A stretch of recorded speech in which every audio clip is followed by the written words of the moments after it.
Mateus 15, do verso 10 até ao verso 20. Aqueles que puderem, vamos ficar de pé, vamos fazer a leitura da palavra do nosso Deus. Diz o texto assim: Jesus, chamando assim a multidão, disse-lhes: ouvi e entendei. O que contamina o homem não é o que entra na boca, mas o que sai da boca, isso é o que contamina o homem. Então, acercando-se dele, os seus discípulos disseram-lhe: sabes que os fariseus, ouvindo essas palavras, se escandalizaram? Ele, porém, respondendo, disse: toda a planta que o meu Pai Celestial não plantou será arrancada. Deixai-os. São condutores cegos. Ora, se um cego guiar outro cego, ambos cairão na cova. E Pedro, tomando a palavra, disse-lhe: explica-nos essa parábola.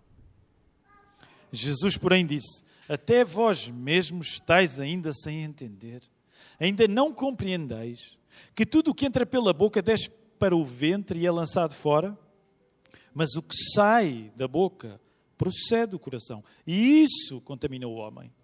Porque do coração procedem os maus pensamentos, mortes, adultérios, prostituição, furtos, falsos testemunhos e blasfémias. São estas as coisas que contaminam o homem. Mas comer sem lavar as mãos, isso não contamina o homem. Nós estamos num texto em que Jesus explica aqui coisas. As coisas que Jesus explica, eu quero explicar-te também. É por isso que o sermão se chama Talento para Pecar. Talento para Pecar.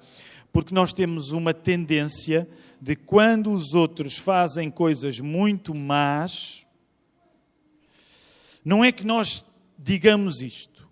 Aliás, antes de terminar a frase, vou pedir que tu vás à tua memória e te lembres de uma ocasião em que soubeste que alguém que conhecias tinha feito uma coisa muito má, uma coisa escandalosa. Está bem? Vou-te dar alguns segundos. Faz aí a tua pesquisa de ficheiros. Vê lá se consegues recordar alguém que era importante para ti, ou pelo menos alguém que tu conhecias razoavelmente bem e que fez uma coisa que te escandalizou. Dou-te alguns segundos. Porque dependendo da vossa memória e das pessoas que conhecem, isto pode levar mais tempo. Já todos pensámos? Num dia em que ouvimos alguma coisa acerca de alguém que conhecíamos e que ficámos escandalizados, já todos pensámos nisso? Talvez nesse dia tu não tenhas dito esta frase, mas talvez quando tu soubeste que alguém que conhecias e que tinha algum valor para ti fez uma coisa muito má, talvez tu tenhas sido tentado a achar naquela hora que essa pessoa fez uma coisa que tu não serias capaz de fazer. E agora não precisas de responder. Não precisas dizer se isso passou pela tua cabeça ou não. Mas muitas vezes a nossa tendência, quando há alguém que nós conhecemos fez uma coisa muito má, pode ser até algo defensivo da nossa parte, mas é pensar assim: eu não seria capaz de fazer uma coisa dessas. Então, há pessoas que se profissionalizam a achar que não seriam capazes de fazer uma coisa tão má quanto o próximo fez. Há pessoas que se profissionalizam nisto. Elas no Novo Testamento têm um nome: escribas e fariseus. O que é um escriba e um fariseu? Era alguém que se dedicava ao estudo da lei, mas que estava convencido que as piores coisas que podiam ser feitas nunca poderiam ser feitas por ele. Tanto assim é que há uma ocasião em que Jesus conta uma história em que estão dois homens a orar e Jesus compara essas duas orações. E uma oração é precisamente de um profissional que acha que nunca seria capaz de fazer o mal que os outros fazem. Então sabem como é que ele orava? Quem é que se lembra desse episódio? Como é que esta pessoa orava? O profissional que não é capaz de fazer nada tão errado como os outros. Como é que este orava? O que é que ele dizia? Ele fazia uma oração de louvor. Porque ao lado dele estava um homem que fazia coisas erradas, um publicano, portanto alguém que colaborava com o sistema romano na cobrança de impostos aos judeus. E como é que esse orava? Como é que esse orava? Lembram-se? Vocês lembram-se deste episódio? Como é que esse publicano, como é que ele orava? Deus tem misericórdia de mim, eu sou mesmo pecador. E este outro, o fariseu, o profissional que sabe que nunca é tão mau como o outro, ele tinha uma oração de louvor e gratidão. Ele fazia thanksgiving. Mas qual era o thanksgiving que ele fazia? Qual era a ação de gratidão que ele tinha a Deus? Senhor, obrigado. Obrigado, eu não sou como o outro. Obrigado, Senhor. Ele, de facto, era uma ação de gratidão. Mas era obrigado porque eu não sou como o outro. Então, o que é que tu te vais a perceber neste texto? E já lá vamos voltar. Nós, muitas vezes, temos esta tendência de achar que se alguma coisa errada aconteceu com alguém que nós conhecemos, connosco, de certeza que não aconteceria assim. Mas Jesus, e nós já vamos ver isso acontecer no texto, faz-nos olhar para dentro. E a palavra dentro vai ser muito importante aqui, no texto hoje. Faz-nos olhar para dentro.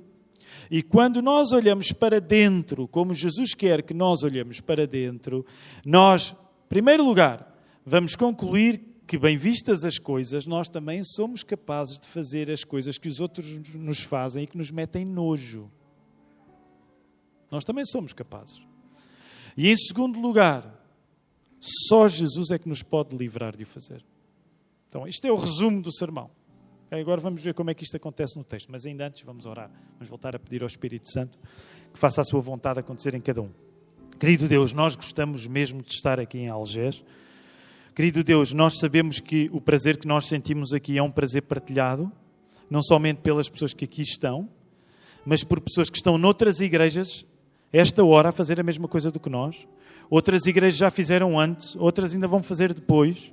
E em qualquer lugar onde a Tua palavra é pregada e o Espírito Santo assiste, ó Senhor, não há lugar melhor para estar. Não há, como nós acabamos de cantar, não há melhor do que a Tua presença, Senhor.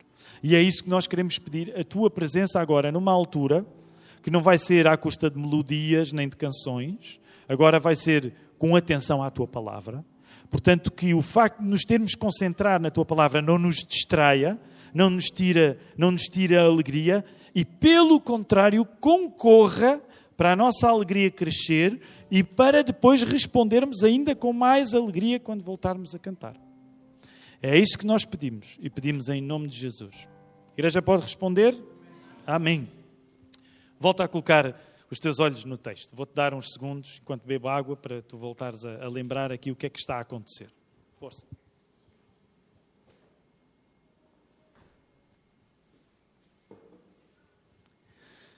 Jesus gastava muito tempo a falar com gente que não gostava muito dele. Eu não sei se tu gastas muito tempo a falar com gente que não gosta muito de ti, mas eu vou-te confessar uma coisa. Geralmente, quando eu percebo que alguém não gosta muito de mim, que para já é uma coisa extraordinária, não sei como é que é possível, mas pronto. Mas quando eu percebo que alguém não gosta muito de mim, a minha vontade não é perder tempo com essa pessoa. E eu acho que tu não serás muito diferente de mim, certo? Quando tu te percebes que a pessoa não gosta muito de ti, não simpatiza muito contigo, tu geralmente não tens muita vontade de gastar tempo com essa pessoa. Agora pensa na vida que Jesus viveu. Nós seguimos um mestre único. Ele gastou tanto tempo a falar com gente que não gostava dele. O nosso Senhor é especial. Porque Ele não viveu, de facto, como nós temos a tendência de viver. Ele dava-se ao trabalho de aturar gente que não lhe queria bem nenhum. E tu vês isso através da conversa. Volta lá ao verso 10. Jesus chama a multidão e começa... É como se começasse... Não é necessariamente dar uma aula, mas diz assim, e agora estou a parafrasear, eu vi no verso 10. Pessoal, venham aqui e percebam o que eu vos quero dizer. E o verso 11. O que contamina o homem não é o que entra na boca, mas o que sai da boca. Isso é o que contamina o homem. Portanto, Jesus terá dito isto. Aqui parece-nos estar assim muito resumido. E se tu te aperceberes, o verso 12 diz-nos que alguém se chega a Jesus depois de ele ter basicamente ensinado isto. Quem é que se chega a Jesus? Força, leiam, verso 12. Quem é que se chega a Jesus? Discípulos. O que é que os discípulos dizem a Jesus? Bem, Só isto nos levava aqui a algum tempo. É por isso que quando nós começarmos a nossa reunião, no meio da semana, eu estou com muito entusiasmo para nós fazermos aqui umas leituras acompanhadas da palavra. Porque às vezes a cada frase isto leva-nos tempo. E hoje não temos muito tempo e eu não quero pregar um sermão muito longo. Mas para já tem graça uma coisa que acontece. As pessoas às vezes não sabem como é que a vida de Jesus era porque não gastam tempo a ler os Evangelhos. Mas já pensaste que Jesus não somente tem de gastar tempo com gente que não gosta dele, como a seguir tem de aturar os discípulos a fazer uma coisa um bocado irritante. O que é que os discípulos estão a fazer com Jesus? O que é que os discípulos estão a fazer com Jesus? Digam, então, vocês têm o texto à frente e sabem ler.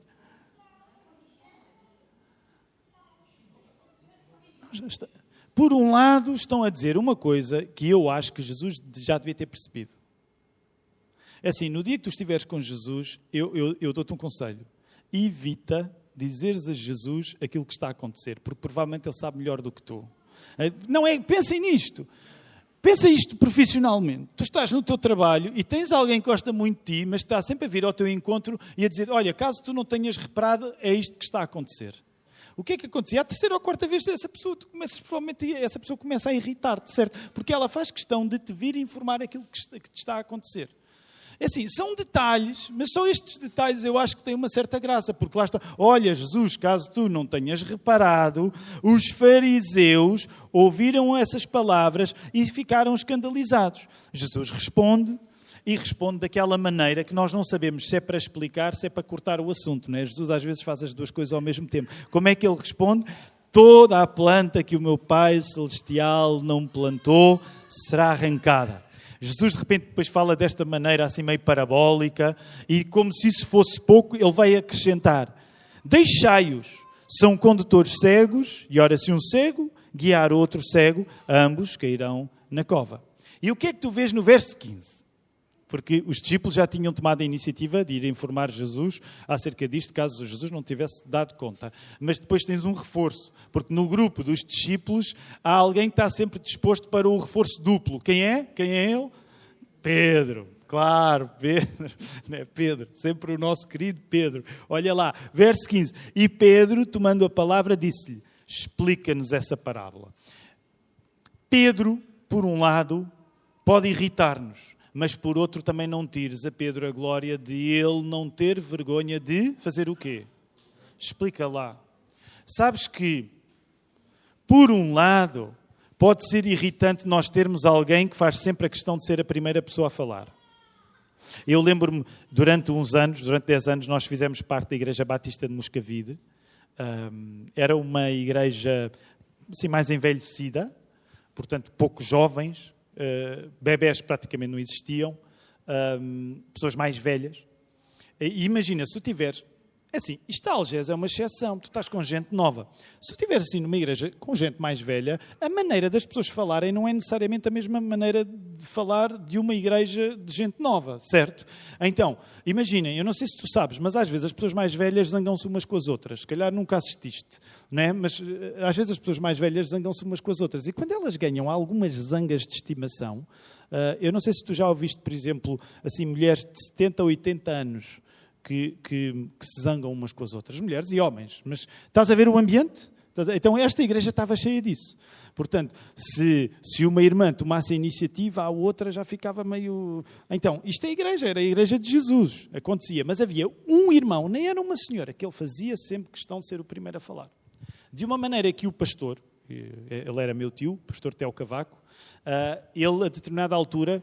congelava o irmão. E dizia assim, o irmão está congelado, agora não pode falar mais. E dizia isto à frente da igreja toda. Sabem, talvez seja por isso que eu às vezes digo coisas um bocado despropositadas, mas eu habituei-me a uma igreja de gente mais velha e às vezes é preciso dizer assim, congela, você não fala mais, você está proibido de falar. Agora, por um lado, nós gostamos de nos irritar com as pessoas que estão sempre prontas para falar, mas nós temos de dar aqui um crédito a Pedro, é que Pedro não tem vergonha de assumir aquilo que não compreendeu. E muitos de nós, sejam sinceros, é o meu caso, muitos de nós, quando não compreendemos, às vezes gostamos de, no mínimo, ficar calados ou pelo menos de fingir que não compreendemos. Ou melhor, fingir que compreendemos, não mostrando a nossa incompreensão. E Pedro tem uma característica que acaba por ser louvada na Bíblia várias vezes, que é da sua sinceridade. Ele quer mais, então o que é que ele faz? Ele diz, Senhor, explica-nos essa parábola. Lá estás tu a falar de um modo que nós nem sempre compreendemos. E Jesus, qual é a reação de Jesus? Vá, é por isso que nós temos de ler isto juntos. Qual é a reação de Jesus? No verso 16. Sejam sinceros, parece-vos uma reação boa ou uma reação má? Eu usei o verbo parecer, ok? Para vocês estarem à vontade para falhar. Parece-vos uma reação boa ou uma reação má? Jesus parece que não reage com muita paciência. Repara lá, eu agora estou a parafrasear, naturalmente. Na minha tradução diz assim, até vós mesmos estáis ainda sem entender. E repare, e vai avançar no verso 17, ainda não compreendeis. Portanto, Jesus está a dizer, vocês nunca compreendem nada. O que me faz também ter pena, por um lado, de Pedro.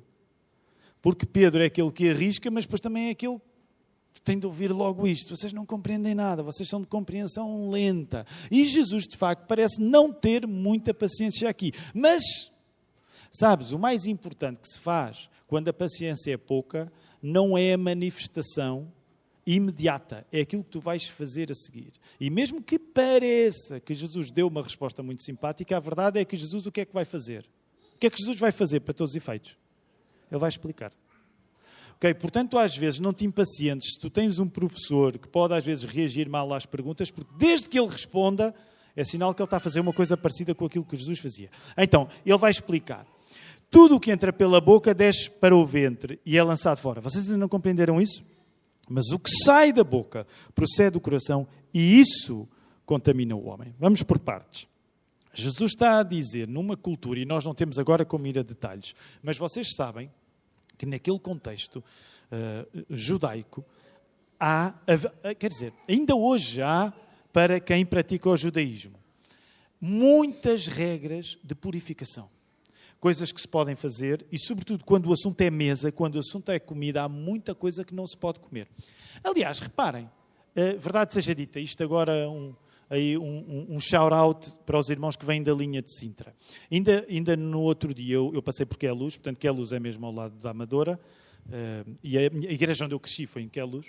E uma das coisas que eu noto quando vou para a linha de Sintra, que nesse aspecto é mais proletária, é mais do povo, porque, entretanto, eu aburguesei-me e agora vivo aqui na linha de Cascais, portanto... mas quando a pessoa vai à linha de Sintra, uma coisa que eu já notei, para já há mais igrejas evangélicas na linha de Sintra, não sei se vocês já repararam, há mais do que na linha de Cascais. O povo está lá. Mas uma coisa que eu tenho vindo a reparar tem a ver com os talhos. Vocês já repararam que agora há muitos talhos, como é que se chama o tipo de carne? E agora eu não quero falhar. Halal. Que são, expliquem lá para quem não sabe. Ok, alguém da linha de Sintra explica aí para os betinhos da linha de Cascais. O que é isso do talho com carne halal? Expliquem lá.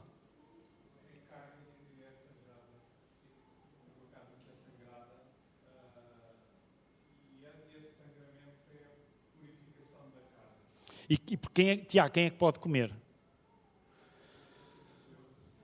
Mas neste caso em particular... Sobretudo estamos a pensar também na população muçulmana.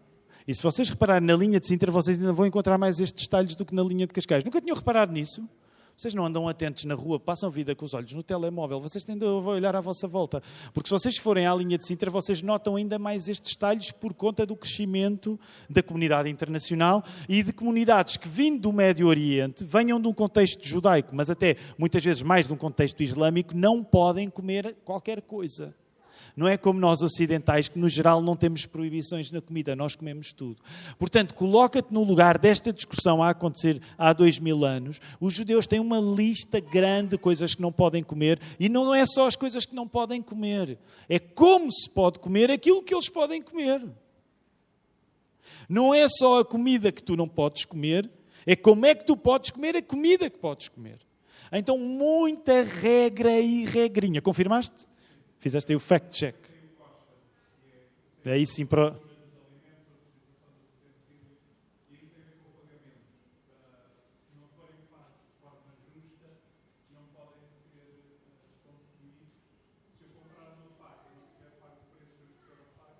ela não é apropriada. Pronto, isto é interessante, porque nós às vezes lemos isto, a Bíblia, não é só a Bíblia. Hoje em dia há um contexto cultural semelhante à Bíblia que está ao nosso lado e às vezes nós não nos apercebemos. Portanto, o que eu te quero dizer é que na hora em que estas perguntas são feitas a Jesus, tu tens de compreender o peso que estas questões tinham naquela cultura.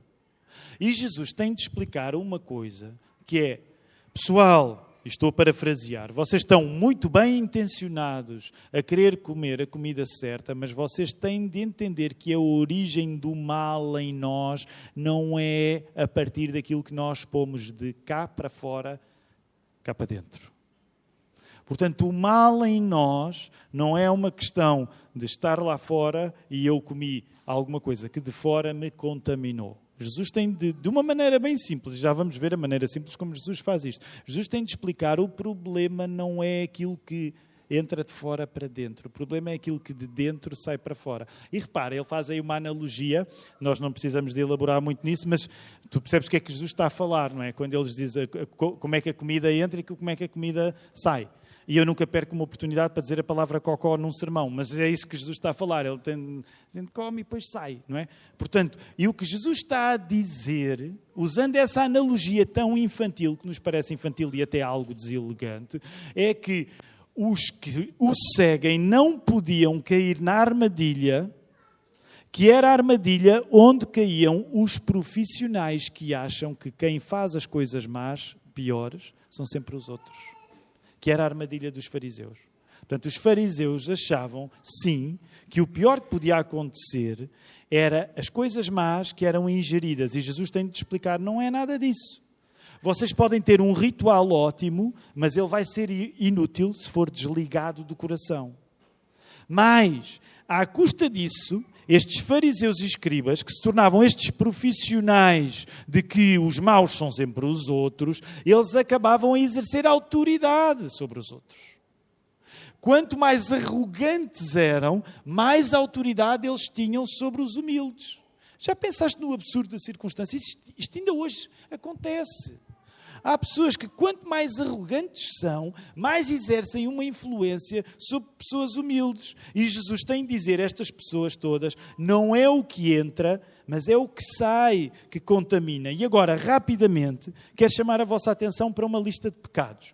Nós já passámos por este texto quando há uns anos o estudámos não no Evangelho de Mateus, mas no Evangelho de Marcos. E as listas estão cá para nós termos uma ideia das coisas más que podem sair de nós. Verso 19. Porque do coração, portanto, a origem está no coração, procedem os maus pensamentos. E vamos fazer assim, eu vou fazer uma pausa por cada pecado que seja dito, para tu pensares pelo menos num mau pensamento que tu tenhas. Uma vez mais, para tu não te profissionalizares a associares estes pecados aos outros. Mas para tu, no mínimo, te aproximares, de te identificares com a prática destes pecados. Não é porque o deves fazer, tu não deves fazê-lo. Mas tu não podes ficar um cristão de rituais como os escribas e fariseus. Portanto, por cada pecado que eu disser, que eu ler aqui, eu dou-te uns segundos para tu pensares. Por exemplo, não é difícil, quando eu leio maus pensamentos, tu pensares em algum mau pensamento, certo? Parte do princípio que não é difícil. Ok, vamos para o próximo pecado? Qual é o próximo pecado? Tem graça. Qual é o próximo pecado? Morte.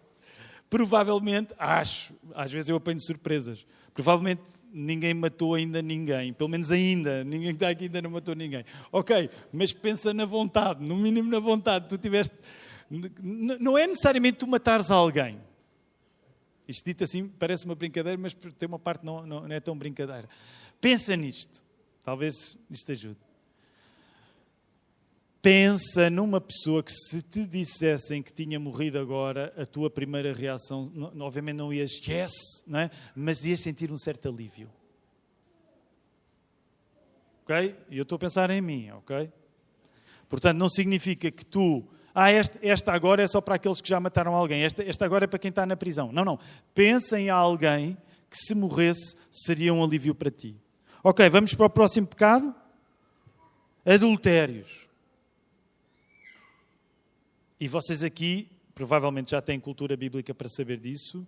Não é preciso estarmos a pensar necessariamente num adultério que nós já tínhamos praticado, até porque Jesus, no Sermão do Monte, expandiu o adultério para aquele que é cometido no pensamento, no coração. Qual é o próximo pecado? Prostituição. Calma. Não é preciso ires para a rua vender o corpo ou teres um negócio mais sofisticado na internet. Prostituição, como sabes, é uma palavra que quer dizer... Quem é que se lembra do que é que a palavra prostituição quer dizer? Pode haver várias traduções, mas a ideia de impureza ou imoralidade. Portanto, quando tu ouves a palavra prostituição, a nossa tendência é pensarmos numa mulher ou num homem que vendem o corpo para dar prazer sexual em troca de dinheiro, mas isto é mais vasto. Portanto, prostituição, disse Jesus. A seguir, furtos, roubos, uma vez mais.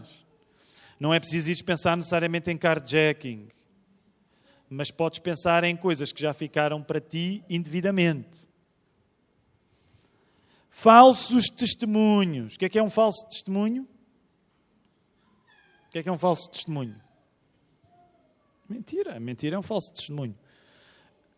Um falso testemunho não é apenas uma mentira. Pode haver outros modos de nós darmos falso testemunho. Basta pensar nisto, por exemplo. E esta é uma coisa difícil, já noutras ocasiões nós temos falado acerca disto enquanto igreja. Às vezes a intriga, a maldicência, é muito difícil distingui-la do falso testemunho. Porque se nós começarmos a caracterizar alguém não a partir daquilo que nós sabemos acerca dessa pessoa, mas a partir daquilo que nós achamos acerca dessa pessoa, é fácil cairmos em falso testemunho. Não é necessariamente porque vamos dizer uma coisa que não é verdade, mas é porque vamos descrever a pessoa de acordo com aquilo que nós pensamos acerca dela, não necessariamente porque ela fez alguma coisa mal. Mas a lista não termina aqui. Blasfémias. Novamente, quando nós ouvimos a palavra blasfémias, nós podemos pensar, amaldiçoar Deus. Não, mas não te esqueças que usar o nome de Deus em vão também é uma forma de blasfémia. Usares o nome de Deus quando não estás a querer honrar o nome de Deus também é uma forma de blasfémia. O ponto aqui está em que Jesus fez um resumo. E basicamente o resumo de pecados que Jesus fez, ele faz questão de dizer no verso 20, são estas coisas que contaminam o homem. Mas comer sem lavar as mãos, isso não contamina o homem. Não entendas mal Jesus não está a dizer que tu não deves lavar as mãos antes de comer, está bem? Jesus não está contra regras que nós temos de higiene. É saudável nós sermos higiênicos e lavarmos as mãos, obviamente. Mas aquilo que Jesus está a dizer é que o nosso talento para pecar é virtualmente inesgotável. Nós temos um talento para pecar que é inesgotável. Eu sei que estou na presença de um cristão muito imaturo quando ele julga que há alguns pecados que não seria capaz de fazer. Vou repetir. Quando há um cristão de peito muito cheio que fala com muita distância do pecado que outro cristão praticou, dando a entender, mesmo que ele não use estas palavras, que nunca seria capaz de o fazer, eu sei que esse cristão é imaturo. Vou-te dar um exemplo de um cristão maduro na Bíblia. O apóstolo Paulo. Era maduro ou não era maduro? Cristão maduro. Ele usa uma palavra muito simples, mas que deve ser a nossa atitude. Quando nós pensamos no pecado e quando nós pensamos em pessoas que caíram. Ele diz de uma maneira muito simples. Cuidado, quem está em pé, cuidado, não caia. Era o apóstolo Paulo, o cristão maduro.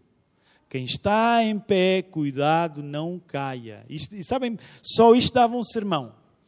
Porque o que o apóstolo Paulo está a dizer também, de uma maneira muito prática, é que para cair tu só precisas de estar em pé. Portanto, a condição ideal para pecar, neste caso para cair, é ainda não ter pecado.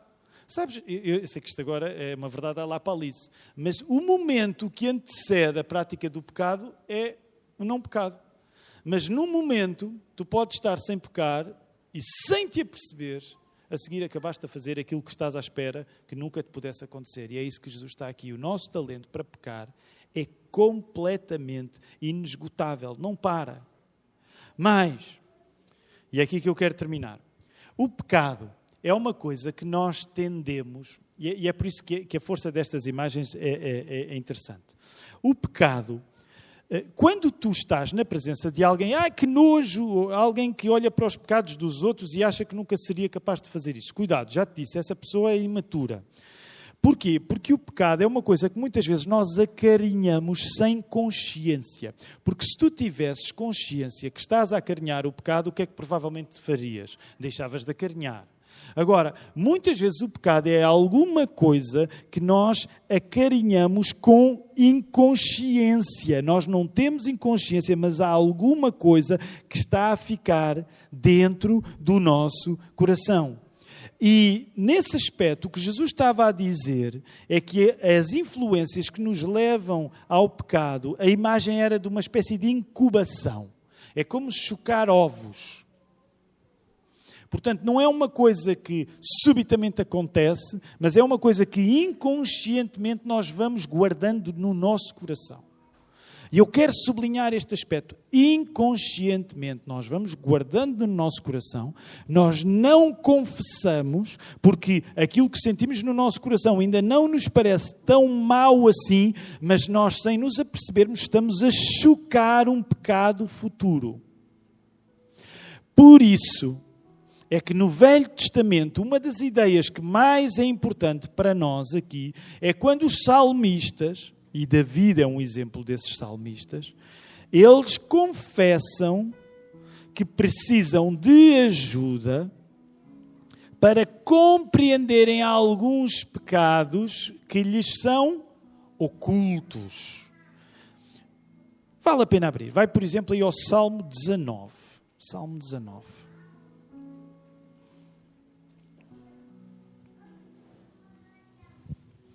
Salmo 19, o nosso querido David, no verso 12.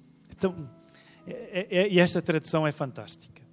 Olha David a falar acerca deste processo que Jesus explica. E uma vez mais, eu quero chamar a tua atenção porque aquilo que Jesus está a explicar, no fundo, o Velho Testamento já tinha dito. O Velho Testamento já tinha trazido esta mensagem. Mas os profissionais da arrogância moral tinham-se esquecido da humildade do salmista. E é por isso que Jesus precisa dizer aquilo que no Velho Testamento já tinha sido dito, mas que as regras e os rituais dos profissionais da arrogância tinham esquecido. Salmo 19, verso 12, diz assim David: quem pode entender os próprios erros? Pensa nisto. O teu pecado é maior do que a tua compreensão dele.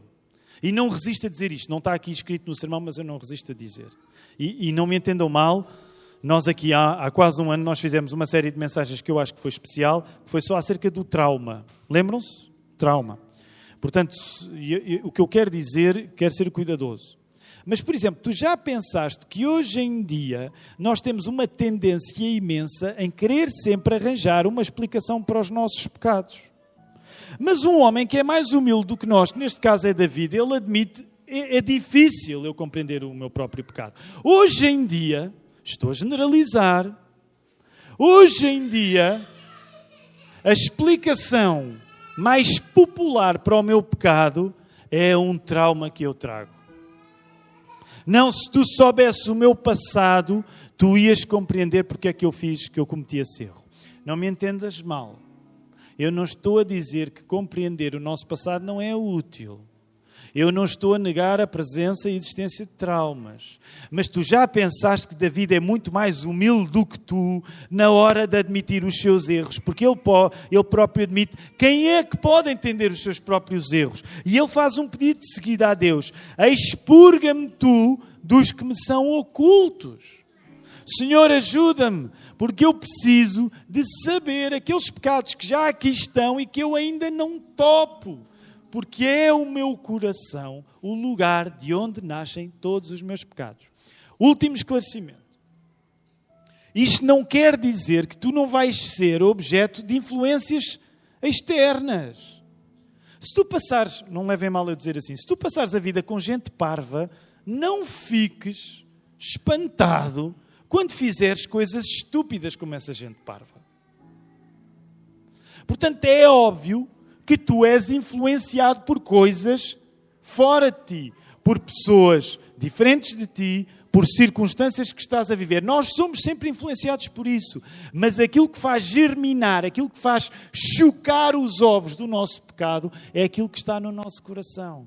E a atitude do cristão não pode ser de arrogância moral, mas tem de ser: Senhor, eu sou capaz de fazer tão mal como a pessoa que está ao meu lado já fez. Por favor, dá-me uma noção dos pecados que eu ainda não pratiquei, mas que posso vir a praticar. Dá-me uma noção dos pecados que eu ainda não pratiquei, mas posso vir a praticar. Agora, quero terminar com a pedagogia de Jesus. A graça de Jesus é mesmo maravilhosa. Se eu fosse Jesus, ainda bem que eu não sou Jesus, porque Jesus é Deus, eu sou uma criatura feita por Ele, mas a minha tendência seria esta: quando eu tento explicar alguma coisa e noto que as pessoas não compreenderam por má vontade, a minha tendência é: bye bye.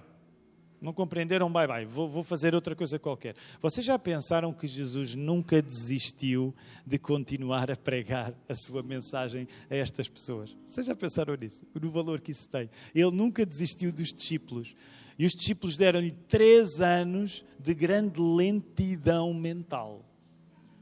De grande neurodivergência, como agora se diz. Okay? Grande neurodivergência entre Jesus e os discípulos. Porque os neurónios dos discípulos não convergiam com o ensino de Jesus. E ainda assim Jesus não desistiu deles. Sabem porque é que Jesus não desistiu deles? Porque o mais importante não é a convergência dos teus neurónios com Jesus. Os teus neurónios nunca vão conseguir convergir inteiramente com Jesus. Mas se a distância entre ti e Jesus não depender dos teus neurónios, mas da graça de Jesus, o assunto muda. É por isso que não há discípulo que seja despedido de ser discípulo com base na sua performance neurológica. Porque se fosse por aí, todos nós seríamos despedidos de ser discípulos, porque todos nós, há alturas em que nós não compreendemos onde é que Jesus quer chegar. Acontece que essa distância não vai ser coberta por ti, ela foi coberta por Jesus na cruz e na sua ressurreição. É por isso que tu podes continuar. Depois de fazer tantas asneiras, cometer tantos erros, a primeira coisa que tu deves fazer é confessar esses erros, confessar essas asneiras e dizer assim: eu não desisto de ser discípulo, porque quem está a cobrir a minha distância, a distância entre o meu pecado e Deus, é Jesus, é o professor que me está a garantir ser discípulo. Não sou eu como discípulo que estou a garantir este professor. Portanto, pensa nisto. A graça de Jesus é maravilhosa. Porque até sobre o mal que está mais tricotado nas nossas entranhas, que nem nós próprios ainda compreendemos, Jesus é capaz de lançar luz. E Jesus trata esse mal dentro de nós com a eficácia que os fariseus julgavam ter nas suas regras.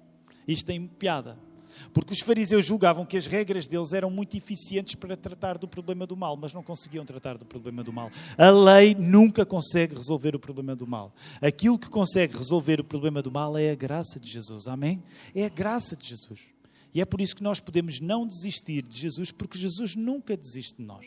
Quero terminar dizendo isto. Não duvides, estamos em agosto e o que geralmente queremos é assim uma época de descontração, de férias.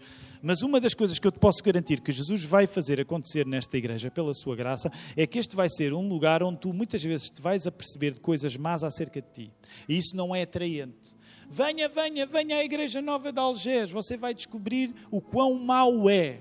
Podíamos fazer um slogan parecido. Venha à Igreja de Algés, vais descobrir o quão mau és. Rima e tudo. Podíamos, mas provavelmente não vamos fazer. A igreja talvez não enchesse.